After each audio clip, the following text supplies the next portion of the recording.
দেখুন, তৃণমূলের স্লোগান মা মাটি মানুষ, আর পশ্চিমবঙ্গের রাজনীতিও এখন কার্যত 3 মকে ঘিরে আবর্তিত হচ্ছে। ময় মসজিদ, ময় মন্দির আর ময় মুর্শিদাবাদ।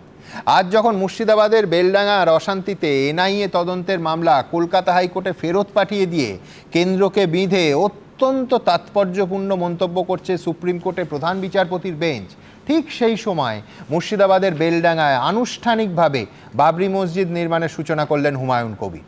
আর এই নিয়েই যোগী আদিত্যনাথ বলছেন, এইমাত্র আপনারা দেখলেন, আর কোনোদিন বাবরি মসজিদ হবে না। এসব নিয়েই যখন সরগরম রাজনীতি, তখন মার্চের প্রথম সপ্তাহেই পশ্চিমবঙ্গে বিধানসভা ভোটের দিন ঘোষণা হতে পারে বলে সম্ভাবনা ক্রমশ জোরালো হচ্ছে।